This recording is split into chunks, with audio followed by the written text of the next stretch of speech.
श्री विनम्र सागर जी गुरुदेव की।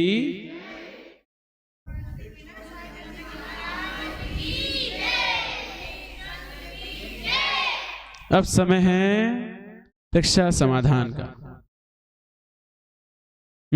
शीघ्रता से पहली परीक्षा।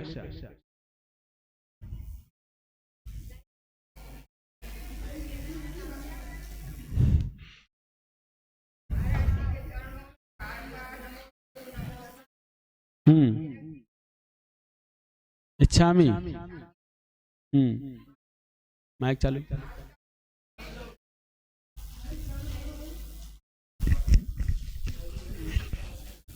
महाराज श्री, आज का प्रश्न है कि समाधि जो भक्ति है उसमें सदा मेस्तु भवे भवे और यावेद है याचे हम जिन शरणारविंद यो भक्ति तम याचे हम पुनरपि तामेव। इसका अर्थ बताओ। इसका अर्थ है समाधि भक्ति में पढ़ते हैं जिन्हें भक्तिर दिने दिने सदा मेस्तु भवे भवे कि हे भगवान। इसके बाद की लाइन है ये, उसके बाद तो पहले ये नहीं पूछनी सदा मेस्तु वाली नहीं, तो उसके बाद जो है ना अच्छा उसके बाद वाली याचे हम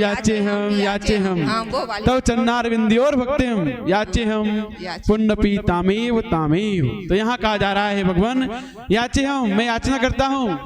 मैं याचना किसकी? तब चन्नार विंध्योर भक्ति हम, आपके चरणों की भक्ति की मैं याचना करता हूँ कि तब चन्नार विंध्योर भक्ति हम याचे हम पुण्यपि तामेव। मुझे बार बार हर भव में मुझे आपकी भक्ति प्राप्त हो। ये इसका अर्थ है कि मैं आपकी भक्ति की याचना करता हूं कि हमेशा मेरा मन आपकी भक्ति में लीन रहे, हमेशा हर भव में मुझे आपकी भक्ति प्राप्त हो, जैन भगवान की भक्ति प्राप्त हो। बस मैं यही प्रार्थना करता हूँ। मैंने जितने भी पूजन की उस पूजन के फल में, उस भक्ति के फल में मुझे बस यही चाहिए। पूरी जिंदगी भर में जो आपकी सेवा की है उसके फल में मुझे बस यही चाहिए कि भव में मुझे जैन भगवान की भक्ति प्राप्त हो। इसका अर्थ है ये, समझ में आता है। पुनरपि तामेव। पुनरपि माने बार बार यही प्राप्त होता रहे। हाँ, अगली जिज्ञासा। मुनिश्री 108 विनय सागर जी महाराज के चरणों में त्रिबार नमोस्तु। एलेक श्री 105 विनिमित सागर जी महाराज के चरणों में त्रिबार इच्छा में। महाराज श्री, आज की मेरी शंका यह है कि जैसे नियम की 3 जाप है मेरी, तो शांति धारा चलती है उस समय मैं उन 3 जाप को पूरा करती हूँ, तो ये करना चाहिए या नहीं? उचित है कि अनुचित है? एकाग्रचित्ता मतलब एक ही करना चाहिए कि दोनों काम कर सकते हैं? देखिए, आप केवली तो हो नहीं, केवली दोनों काम एक साथ कर सकते हैं, देख भी सकते हैं और जान भी सकते हैं। और आप देख भी रहे हो शांति धारा और माला को जान भी रहे हो तो आप केवली तो होने की एक साथ दोनों काम कर सकते हो। युगपत तो वही कर सकते हैं। तो इसीलिए हमें एकाग्रता के लिए, यदि मंत्र में एकाग्र होना है तो एकाग्रता प्राप्त करने के लिए, पूरे एकाग्र मन से मंत्र फेरने के लिए एक समय में एक काम करना होता है। जब हम मंत्र को जाप कर रहे हैं तो पूर्ण रूप से मंत्र में ही ध्यान दें। शांति धारा कर रहे हैं तो शांति धारा देखते हुए विशुद्धि बनाए कि इस प्रकार से भगवान का ये शांति धारा हो रही है, ओ भगवान की जिस प्रकार से धारा गिर रही वैसे मेरे अंतरंग के सारे कर्मल दूर हो रहे हैं। तो इस प्रकार से चिंतन करते हुए भगवान की धारा दिखनी चाहिए। तो वहां पर हमें अलग विशुद्धि बनानी है और यहाँ मंत्र पर ध्यान देना है। तो एक साथ दोनों काम नहीं करने चाहिए, अलग अलग करने चाहिए। नमोस्तु भगवान।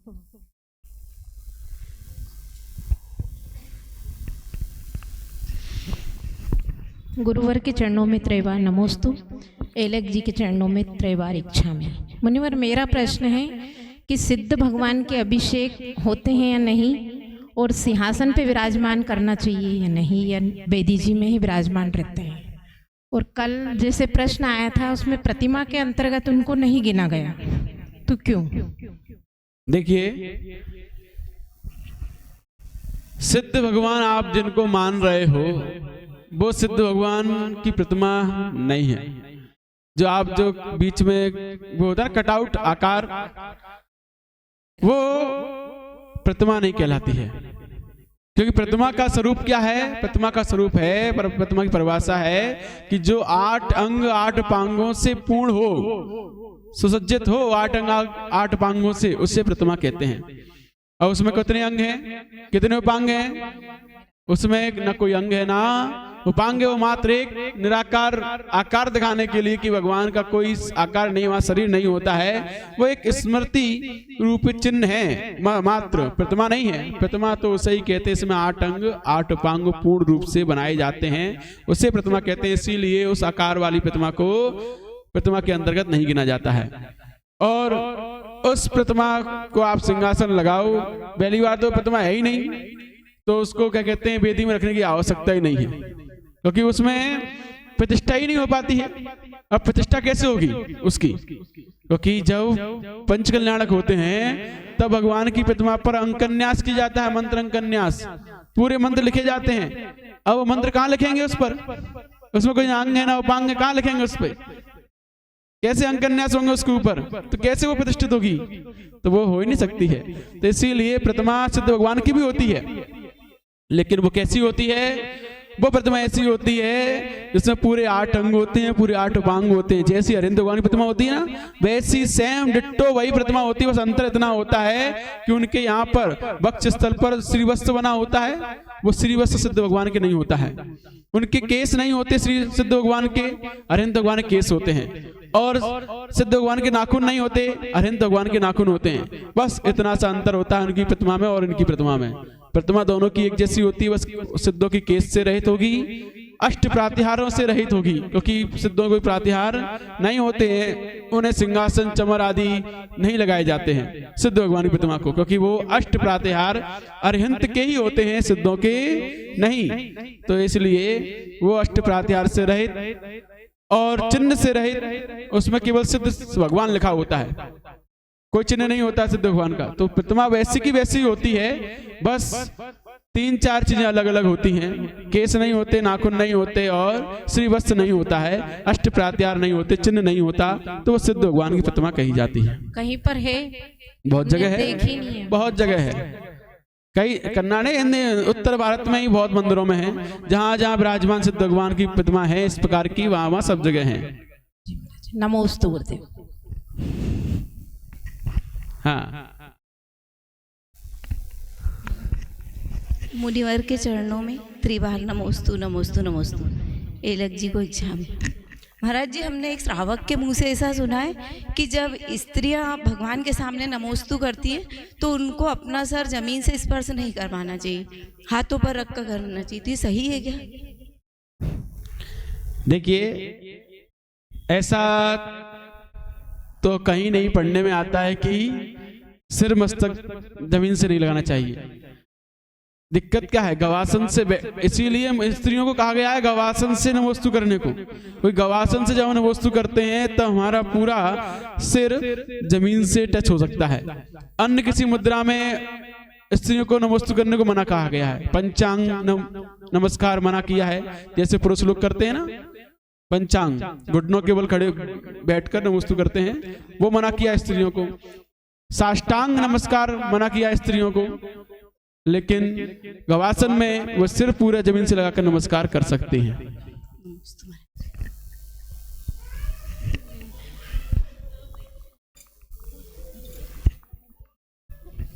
नमोस्तु महाराज श्री इक्षामी अलग जी। महाराज जी, मेरा प्रश्न ये है कि हमारा जीवन कर्म और निमित्त के अधीन होता है, तो फिर हमारे जीवन को ग्रह कैसे प्रभावित करते हैं? देखिए, ग्रह भी तो एक निमित्त हैं। ग्रह क्या है? वो नवग्रह जो हैं, सूर्य, चंद्रमा, शनि, बुध, मंगल, शुक्र आदि आदि, ये सब भी निमित्त हैं। और इन निमित्तों के शुभ और अशुभ योग बनने पर हमारे जीवन में प्रभाव दिखता है, क्योंकि ये भी एक अष्टांग निमित्त में ज्योतिष निमित्त एक क्या कहते हैं उसे, निमित्तकारी फल बताने वाला एक ज्योतिष है। जो 8 प्रकार का ज्योतिष बताया गया है, 8 प्रकार के निमित्त बताए गए हैं, वो 8 प्रकार के निमित्त में एक अंतरिक्ष निमित्त, जिसमें सूर्य ग्रह चंद्रमा आदि नक्षत्र आदि इन सब की गणना करके आपके भविष्य को बताया जाता है, वो अंतरिक्ष निमित्त के अंतर्गत आता है। तो इसीलिए ये निमित्त हैं और हमारे जीवन में प्रभाव डालते हैं।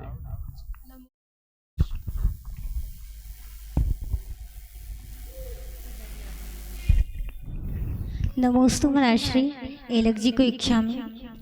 महाराज जी जैसे अपन घर के कार्य करते हैं तो उसमें जैसे मोबाइल पे भक्तांबर पाठ लगा लिया तो ये उचित है कि नहीं, कि यह सिर्फ भजन लगाओ या ऐसा कुछ भी? देखिए, कार्य कर रहे हैं घर के और भक्तांबर आदि भी सुन रहे हैं तो कर सकते हैं, क्योंकि कहीं ना कहीं हमारा उपयोग उस कार्य से हटकर कभी ना कभी 1-2 सेकंड के लिए तो भक्तांबर में चला ही जाएगा, अन्यथा उस कार्य में ही डूबे रहेंगे हम। तो अगर वक्तांबर एक प्रकार से देखा जाए तो लोग कहते हैं कि वक्तांबर की अवहेलना हो रही है, आपने उसे चला दिया और अपने काम में लगे हुए। और एक अपेक्षा से ये भी देखा जाता है काम में लगे हुए कभी कभी मन उधर भी चला जाएगा, काम से हटकर उधर भी हमारा उपयोग लग जाएगा। हमेशा बंदा काम में उपयोग लगा रहेगा, अगर वो बजेगा तो उसमें भी उपयोग चला जाएगा। कभी कभी भोजन बनाते वक्त वक्तांबर चला दिया है और उसे ही हम गुनगुना रहे हैं, वक्तांबर को भोजन ही बना रहे हैं, तो भोजन पवित्र हो जाएगा, क्योंकि वक्तांबर एक मंत्र है। तो इस प्रकार मंत्र बोलते हुए, नमोकार मंत्र बोलते हुए जो खाना बनाया जाता है, भोजन बनाया जाता है, वो अपने आप में विशुद्धि को दिलाने वाला होता है, क्योंकि वो मंत्र पूर्वक बनाया गया है। तो इसीलिए कार्य करते हुए, भोजन बनाते हुए हम वक्तांबर नमोकार मंत्र आदि पढ़ सकते हैं, कोई दिक्कत नहीं है।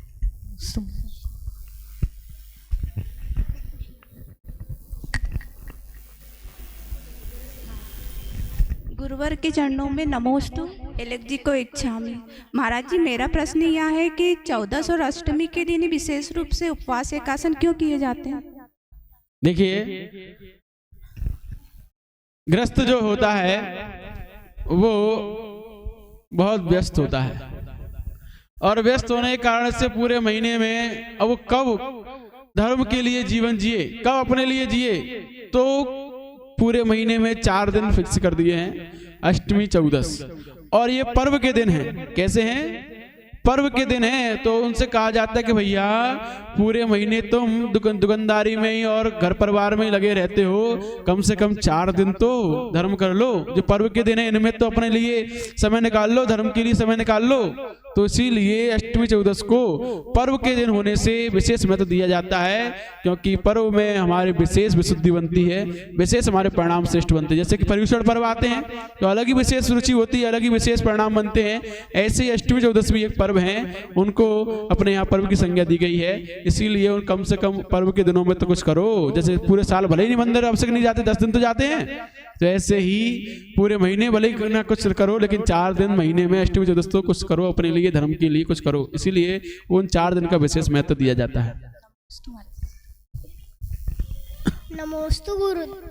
नमोस्तु गुरुदेव। मेरा प्रश्न है कि दिवाली पे जब वेदी जी की सफाई होती है तो फिर भगवान को कहाँ रखते हैं?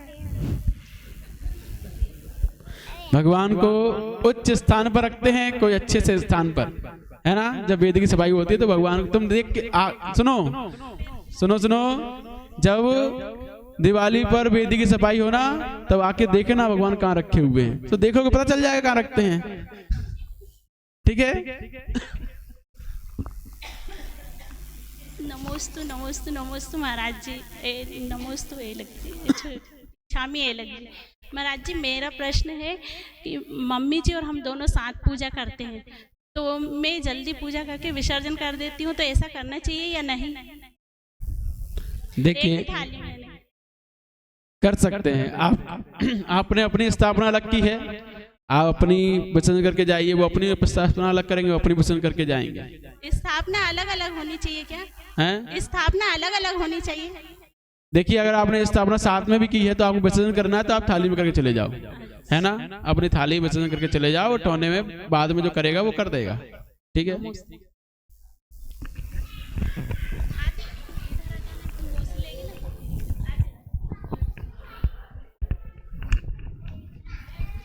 गुरुवर के चरणों में त्रिवार नमस्तु।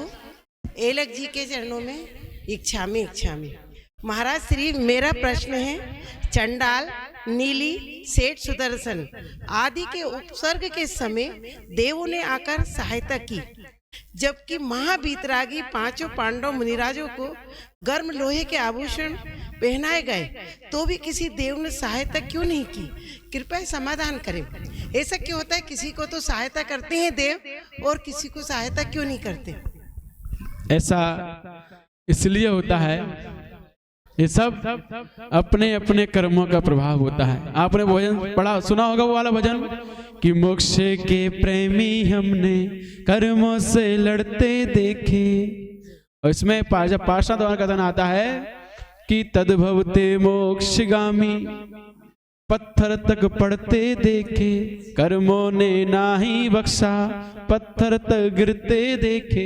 तो वहां पर जब तीर्थंकर थे, तद्भव मोक्षगामी थे, और फिर भी कर्मों ने नहीं बख्शा, पत्थर तक गिरते देखे। तब तीर्थंकर के ऊपर पत्थर बरस सकते हैं, उनके कर्म नहीं छोड़ते हैं। तब जिस प्रकार से आदिनाथ भगवान जब घरों में थे, घरों में भी नहीं आए थे, उससे 6 महीने पहले ही देवलोग रत्नों की वर्षा कर रहे थे, उनकी आने खुशी मना रहे थे। जब वो घरों में आ गए फिर भी वर्षा कर रहे हैं। पूरे घरों कल्याण मनाया उन्होंने, जन्म कल्याणक सुमेरु पर्वत पर लेके वहां मनाया। पूरे जीवन काल तक वो बचपन में उनके साथ बच्चे बनकर खेले, क्रीड़ा की, बड़े होकर बड़े जो उनका राज्य अवस्था राज्य अभिषेक किया उनका, और पूरे राज्य में हर दिन उनके राज्य में जैसे नीलांजना का नृत्य होता था, ऐसे ही हर दिन नृत्य सभाएं लगती थी उनके यहाँ। देवांगनाएं आती थी नृत्य करने के लिए, बैठकर देखते थे। हर दिन ये चलता था उनके यहाँ, उत्सव होते थे। तो देव लोग प्रतिदिन उनकी सेवा में लगे हैं, प्रतिदिन उनकी भक्ति कर रहे हैं, उनका उत्सव कर रहे हैं उनके साथ। लेकिन जब वो मुनि बने, और मुनि बनने के बाद जब वो आहार के लिए निकले, कहाँ गए सारे देव? 6 महीने तक वो घूमते रहे, कहाँ गए सारे देव? गायब हो गए, नहीं हो गए? तो कर्मों ने किसी को नहीं छोड़ा है। जब कर्म का अशुभ कर्म का उदय होता है, तो जो देव घरों में आने से पहले ही किन्नर की तरह भक्ति में लगे हुए थे, सेवा में लगे हुए थे पूरे समय तक, वो आज दिखाई भी नहीं दे रहे। वो आकर विधि नहीं मिला रहे हैं। 6 महीने तक अंतराय चलता रहा, विधि नहीं मिली।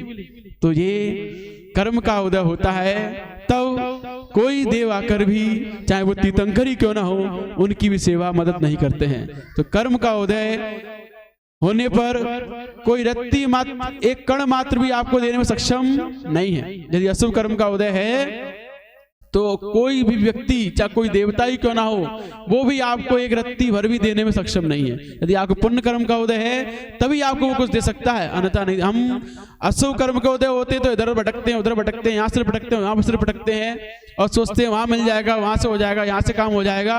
यदि आपके अशुभ कर्म का उदय है तो कोई भी देव, कहीं का भी देव या देवी आपको कुछ भी देने में सक्षम नहीं है, यदि आपके पुण्य में नहीं है तो। और आपके पुण्य में है तो घर बैठे ही हो जाएगा काम, सच्चे देव सतगुरु की संगति में ही हो जाएगा काम। इसीलिए हमें अपने पुण्य पाप पर श्रद्धा रखना चाहिए। तो वहां पर उनके नीली के, चांडाल के, सेठ सुदर्शन के पुण्य कर्म का उदय था। उनकी जीवन में जो दृढ़ता थी अपने व्रतों के प्रति, उस व्रत की दृढ़ता ने देवों को भी आश्चर्य में डाल दिया था, और उस आश्चर्य के कारण से देवों ने आकर उनकी जय जयकार की थी। और वहां पांडव मुनि राज थे, वो श्रावक थे, तो श्रावकों के लिए देव लोग आ गए थे, और मुनियों के लिए नहीं आए। जब पार्षद भगवान मुनि थे तब नहीं आए, बाद में आए थे। और आदिनाथ भगवान मुनि थे तब नहीं आए, तो मुनियों के पास नहीं आते। वो मुनियों को कर्म निद्रा करनी होती ना, इसलिए मुनि को ज्यादा कर्म निद्रा करके जल्दी मोक्ष जाना है, तो उनको कर्म निद्रा करने दो, उन्हें मोक्ष जाने दो। उनकी सहायता कर देंगे तो मोक्ष नहीं जा पाएंगे। तो इसीलिए मुनियों को कर्म निद्रा करने देते हैं वो, कि तुम सहन करो और कर्मों की निर्जरा करो। तो उनको तो वहां पर कहने का मतलब यही है, कर्म का उदय अच्छा होता है तो अच्छे से अच्छे देव आकर सहायता करते हैं। और कर्म का भोगना ही होता है, कर्म को झेलना ही होता है, उनकी उस कर्म की निर्जरा करनी होती है, तब वहां पर कोई देव आकर सहायता नहीं करते, उस कर्म को हमें भोगना ही पड़ता है। गुरुदेव को नमोस्तु नमोस्तु नमोस्तु। एलक जी को इच्छामी।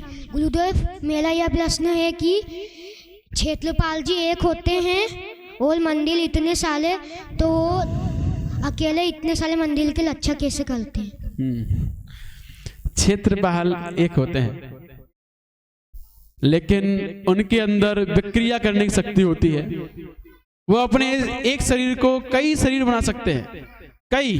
एक तो उनका मूल शरीर तो हमेशा उनके भवन में ही रहता है, जहाँ उनका भवन है चित्रपाल का, वही मूल शरीर रहता है। लेकिन इधर उधर वो जाते हैं तो अनेक शरीर बनाकर कभी यहाँ कभी वहाँ वो जाते जाते रहते हैं, क्योंकि वो देव हैं। देव लोग अपने शरीर की विक्रिया के माध्यम से अनेकों शरीर बनाने में सक्षम होते हैं।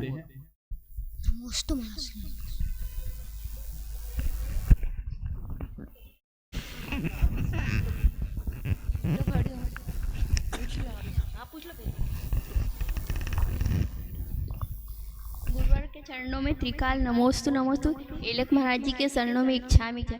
महाराज श्री मेरी ये जिज्ञासा है कि जब हम लोग कहीं बाहर जाते हैं और फिर हम लोग पूजा नहीं कर पाते, अभिषेक देखकर चले जाते हैं और पूजा का नियम है तो अर्घ चढ़ाकर चले जाते, तो महाराज जी कोई दोष लगता क्या हमको? देखिए, बुंदेलखंड में कहते हैं पूजा 3 प्रकार की, छोटी बड़ी मजोल, जब जैसा मौका मिले तब तैसी दई खोल, है ना। तो 3 प्रकार की पूजन है, छोटी बड़ी और मजोल। तो बड़ी पूजा कौन सी है? विधान आदि करना, वो बड़ी पूजन है। मजोल जो हम रोज करते हैं, नित्य नियम। और छोटी अर्घ चढ़ाना आदि, ये छोटी पूजन के अंतर्गत आता है कि महार्घ चढ़ाया, अर्घ चढ़ाया। और यदि आपको जैसे पूजा करनी जल्दी भी है ना, जिस प्रकार से चौके पूजा करते हैं, चौके में जलम निर्पामति स्वाहा, चंदन निर्पामति स्वाहा, तो ऐसे जल्दी जल्दी करके चले गए, तो ये छोटी पूजन है, चौके में जो की जाती है। कौन सी पूजन है ये? छोटी पूजन है, रोज करते हैं वो बीच की पूजन है, मध्यम पूजन है। और जो विधान आदि अनुष्ठान आदि की जाते हैं वो बड़ी पूजन है। तो इस प्रकार जब जैसा मौका मिले तब ऐसी करनी चाहिए, ठीक है। और हाँ, एक बात बताना हम भूल गए कि कल संडे है, रविवार है, और कल सुबह सब बच्चों को यहाँ सुबह पूजन करने आना है। सारे सही बच्चों को, सारे महिला मंडल को, जितने भी यहाँ महिला मंडल हैं, सही महिला मंडल को अपनी अपनी ड्रेस में सबको यहाँ पर पूजन की व्यवस्था, अध्यक्ष जी कौन है यहाँ पर, है ना, पूजन की व्यवस्था बनानी। और सब बच्चों के लिए, सब महिला मंडलों के लिए यहाँ सबको तैयारी कर, अपनी अपनी द्रव्य सजा के लानी, सबको अपनी अपनी अच्छे से। मंदिर की तरफ से पूजा करोगे कि अपनी तरफ से? अपनी तरफ से, तो अपनी अपनी तरफ सजा के लाओ अच्छे से, और यहाँ भगवान की पूजा की जाएगी कल, ठीक है। चलिए। जिनकी चर्या को लग करके जीवन जीना आ जाता है, इनकी चर्या को लग करके जीवन जीना आ जाता है, हे श्रद्धा से मस्तक मेरा चरणों में झुक जाता है। हे गुरु, आपके चरणों में वंदन करने आई हूँ, तीर्थंकर का बंध आपको हो, गंधर बनने आई हूँ, गंधर बनने आई हूँ। हे भगवान, मेरे गुरुवर के चरणों में बारंबार नमोस्तु नमोस्तु नमोस्तु।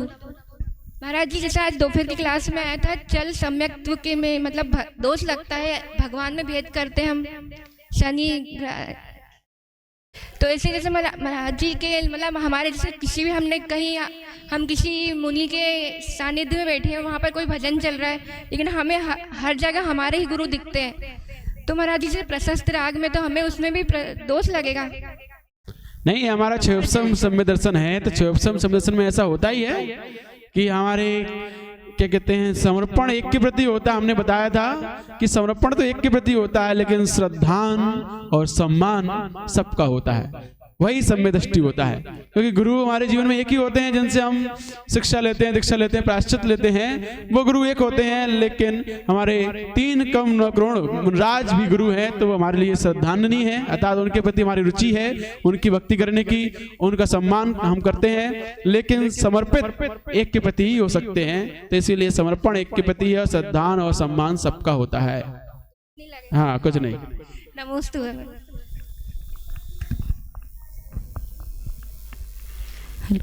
गुरुवर के चरणों में त्रिवार नमोस्तु नमोस्तु नमोस्तु। एलक जी के चरणों में इच्छामि इच्छामि इच्छा। महाराज जी, मेरा प्रश्न ये है कि जैसे हमारे तीर्थ क्षेत्र है जहाजपुर और केशवराय पाटन, वहाँ पर शनिचरी अमावस्या को शनिग्रह अष्ट निवारक विधान होते हैं, तो महाराज मुनीश्वर भगवान के यहाँ पर, तो महाराज जी वो सही है कि मिथ्यात्व? क्योंकि जैन धर्म सिर्फ अपने जैन प्रतिमाओं और जैन भगवान के अलावा किसी और को नमोस्तु करने के लिए मना करता है, मिथ्या तो बताता है, और वो सही है महाराज जी। तो फिर अब शनि ग्रह वगैरह में क्यों पढ़ रहे हैं, तो सही है क्या? देखो पहले तो समझना होता है कि हम वहाँ होता क्या है, हम बोल क्या रहे हैं, पहले समझिए। महाराज जी शनि ग्रह निवारण के लिए वो विधान होते हैं। हाँ, शनि ग्रह निवारण करने के लिए विधान किसका होता है? मुनुश्रतनाथ भगवान तो का। किसकी पूजा हो रही है? मुनुश्रत भगवान। फिर क्या दोष है उसमें भगवान की पूजा करने में? महाराज जी लेकिन कहते हैं ना कि अपन लोग सिर्फ अपने भगवान तो अपने भगवान की तो पूजा कर रहे हैं, किसी कर रहे हैं? मुनुश्रतनाथ भगवान किसके हैं? वितरागी अरिहंत भगवान है ना, वो उनकी तो पूजा हो रही है। मतलब मुनुश्रत भगवान को अपन शनि ग्रह निवारण के लिए मतलब उनकी पूजा कर रहे हैं। तो वो शनि ग्रह निवारण के लिए इसलिए पूजा कर रहे हैं, वहाँ एक हेतु है। वो हेतु क्या है? आचार्य भद्रबाहु जो सुत केवली हुए हैं, उन सुत केवली भद्रबाहु ने एक नवग्रह स्तोत्र लिखा है। उस नवग्रह स्तोत्र में शनि देव के निवारण के लिए वहां पर मुनुश्रतनाथ भगवान की स्तुति करने को कहा गया है। उस नवग्रह स्तोत्र में उन्होंने 9 ग्रहों पर 9 तीर्थंकरों को जोड़ा है कि ये तीर्थंकर अलग अलग ग्रहों के निवारण के लिए हैं। तो वो आचार्य भद्रबाहु जो महा अष्टांग निमित्तों ज्ञाता थे, सुत केवली थे, उनके द्वारा वो रचित है। तो इसीलिए उनकी बात को सुधार करते हुए उस शनि ग्रह के निवारण के लिए वीतरागी भगवान की पूजा वंदना की जा रही है, क्योंकि दोष शनि ग्रह का है लेकिन पूजा किसकी है? वीतरागी भगवान की। तो उसमें कोई भी कहीं भी दोष नहीं है, क्योंकि हम सिर्फ देव शास्त्र गुरु को पूछते हैं, तो वहां भी सिर्फ देवादि देव अरिहंत देव को ही पूजा जा रहा है। हेतु कुछ भी हो सकता है, हेतु भले ही शनि ग्रह का निवारण करना वहां पर हो गया, कारण वो है कि शनि ग्रह का निवारण करना है हमें, लेकिन पूजा किसको जा रहा है? मुनुश्रतनाथ भगवान को। तो वहां पर कोई भी किसी प्रकार का दोष नहीं है, क्योंकि वहां वीतरागी भगवान की ही पूजा है। उनके माध्यम से सारे दोष समाप्त होते हैं, तो ये भी दोष समाप्त हो जाएगा उनके माध्यम से।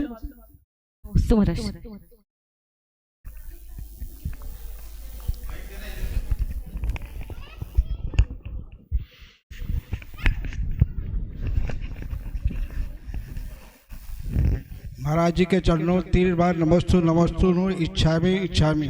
महाराज जी व्रती अवस्था में 7वीं 8वीं प्रतिमा में आदमी जब असहाय हो जाता है तो महाराज जी के पास जाकर उनको दीक्षित हो सकते हैं क्या? क्या हो जाता है असहाय? हाँ, मतलब अवस्था में मतलब नहीं। हाँ, तो 7वीं 8वीं प्रतिमा में, 7वीं प्रतिमा का मतलब होता है ब्रह्मचर्यधारी, पूर्ण ब्रह्मचर्यधारी, कृत कार्य तन्मोदना से त्याग, समस्त ब्रह्म का, मैथुन का, वो ब्रह्मचर्यधारी 7वीं प्रतिमाधारी श्रावक होता है। और 8वीं प्रतिमाधारी होता है आरंभ त्यागी, जिसने घर का व्यापार आदि संबंधी समस्त आरंभ का त्याग कर दिया है, घर संबंधी कार्यों का त्याग कर दिया है, वो आरंभ त्यागी 8वीं प्रतिमाधारी श्रावक होता है। तो अब जब वो घर पर रहने योग्य नहीं बचा है, असहाय हो गया है, तो उसे शीघ्र अति शीघ्र किसी मुनिराज के सानिध्य में जाकर दीक्षा ग्रहण करके आत्म कल्याण करना ही चाहिए। तो दीक्षित हो सकते हैं महाराज जी? बिल्कुल हो सकता है, क्यों नहीं हो सकता है दीक्षित। नमस्कार।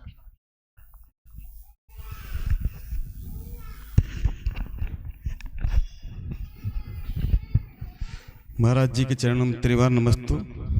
एलेक्स जी को इच्छामि। महाराज जी मेरा प्रश्न ये है कि जब हम पूजन करते हैं तो भगवान का आह्वान करते हैं, तो जब ठोने में 3-3 चावल से स्थापना करते हैं तो 3-3 चावल का क्या अभिप्राय है? दूसरा ये है कि जो है जैसे 3 चावल या फिर एक, जैसे अपन जरूर नहीं 3 चावल छोड़, ये वैसे चावल छोड़ते जाएं जो है, तो वो उचित है या 3-3 चावल ही उचित है? हालांकि उसका विकल्प जो है 1 लौंग का ले लिया है, 1 लौंग से भी स्थापना करते, 1-1 लौंग से 3 बार जैसे। हाँ, वो तो अब वो होता क्या महाराज जी, जैसे जो लौंग से कर रहे हैं वो तो जल चंदन पे पहुंच गए, और अपन चावल से कर रहे हैं तो मालूम पड़े अपन अपनी स्थापना ही हो रही है, वो जल चंदन पे पहुंच गए। हाँ, पूजा जारी कर दी। प्रश्न क्या? तो वो 3 चावल का क्या अभिप्राय है, या फिर लौंग से 1 लौंग से करना चाहिए, या फिर चावल अपन जो है देखिए बिना गिनती से ही जो है करें? ये हमने अभी 2 दिन पहले ही बताया था यहाँ पर कि पूजा 2 प्रकार की है, तदाकार पूजन, अतदाकार पूजन। तो जब तदाकार पूजा करते हैं तो वहां पर चावल गिनने की आवश्यकता नहीं होती है, क्योंकि सामने भगवान विराजमान है। अब उनकी स्थापना हमें ठौने में करने की आवश्यकता नहीं, क्योंकि हमने उनकी स्थापना कहाँ की है? वेदी पर की है, वेदी पर उनके पंचकल्याण प्रतिष्ठा कराकर उनकी स्थापना वहां की है हमने। तो इसीलिए ठौने पर वहां पर स्थापना नहीं की जाती, वहां पर उनका आह्वान किया जाता है और आह्वान में खाली हाथ नहीं किया जाता है। इसीलिए कुछ ना कुछ हाथ में लेकर, पुष्प लेकर, लौंग लेकर उनके आह्वान में वहां पर सम्मान पूर्वक चढ़ाए जाते हैं। अब तुम भगवान को चढ़ाते हो गिन गिन के, तो वो भी तुम्हें देगा तो गिन गिन के, है ना।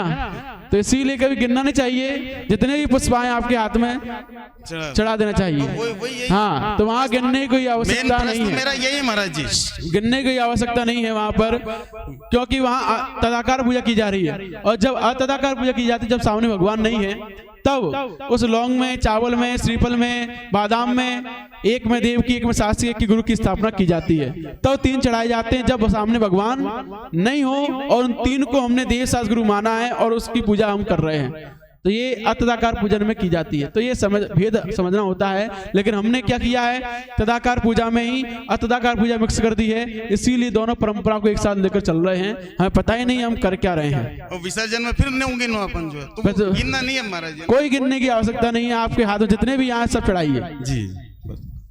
नमस्ते महाराज। हाँ, चलिए अगली जिज्ञासा। अगला उम्मीदवार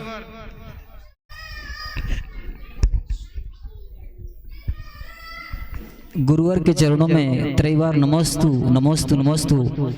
एलक जी के श्री चरणों में इच्छा में इच्छा में इच्छा में।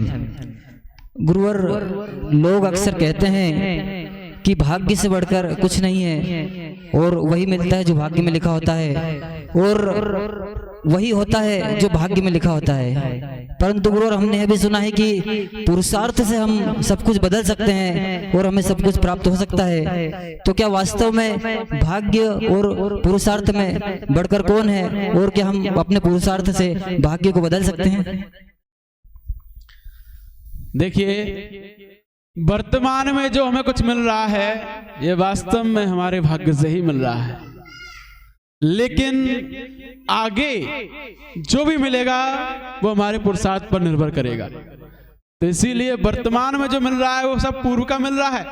भाग्य में जो हमारे हैं, हमारे नसीब जो हम पूर्व में पुरुषार्थ करके आए हैं, उस पुरुषार्थ के अनुसार आज हम फल प्राप्त कर रहे हैं। और आज जो हम पुरुषार्थ करेंगे उसका फल हमें आज भी मिल सकता है, कुछ दिनों बाद, और अगले भाव में भी मिलेगा। तो इसलिए हम जो किस्मत बनाकर आए हैं, उस किस्मत के अनुसार तो फल मिलता ही मिलता है, भाग्य के अनुसार तो फल मिलता ही मिलता है, भाग्य के अनुसार ही पुरुषार्थ होता ही होता है।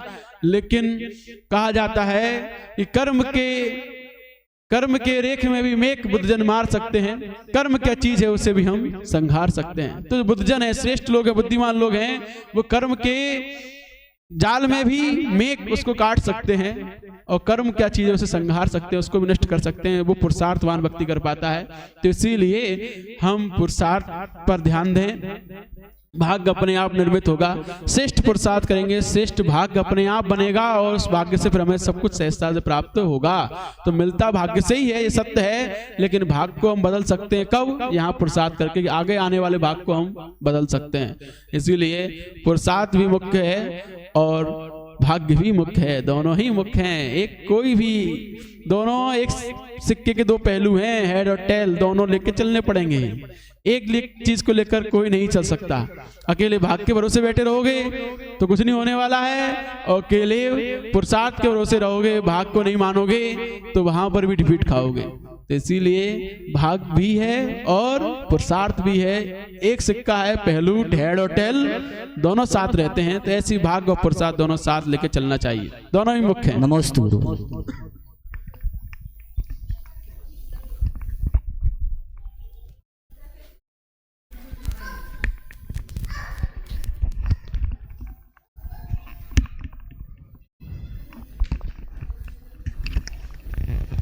नमस्ते महाराज श्री, नमस्ते नमस्ते। इच्छा महाराज श्री, इच्छा में महाराज श्री, मेरा प्रश्न है कि जैसे हम सामायिक करते हैं तो 48 मिनट की मर्यादा लेते हैं, और कभी जल्दी हो तो कम समय में कर सकते हैं क्या महाराज श्री?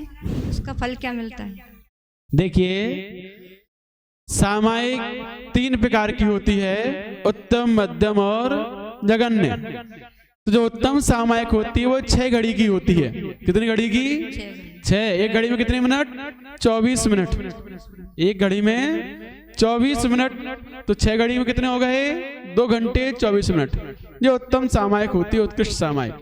मध्यम सामायिक होती है लगभग 4 घड़ी की, 4 घड़ी से 3 घड़ी और 4 घड़ी के लगभग के, इसकी ये मध्यम सामायिक होती है।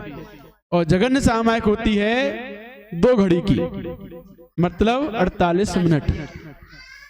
तो 48 मिनट की जघन्य सामायिक है, और उससे भी कम क्या करोगे? सबसे जघन्य तो वही है। कभी जल्दी हो, इसीलिए हमें जल्दी तो हमेशा ही रहती, कभी क्या। तो हमें अपनी सामायिक को पूर्ण करना चाहिए, जैसे बने तैसे 48 मिनट देने ही चाहिए। उसके बाद दूसरा काम, क्योंकि सामायिक हमारे खुद निजी उद्देश्य के लिए, निज आत्महित के लिए है, संसार के कार्य आत्महित के लिए नहीं है, हमारे आत्महित के लिए हमारी सामायिक है, उसमें पूर्ण ध्यान देना चाहिए। भाई कार्य तो अपने आप बाद में होंगे ही। जाना हो महाराज जल्दी, हाँ जाना हो तो पहले से ही बैठ जाओ, जिससे हमारे 48 मिनट पूरे हो जाएं, उसके बाद हम जाएंगे। नमस्ते महाराज। लेकिन सामायिक कम नहीं करनी है। आप सोचो कि हम तुम्हें सामायिक कम करने की छूट दे दें, वो नहीं मिलेगी। चलिए समय समाप्त।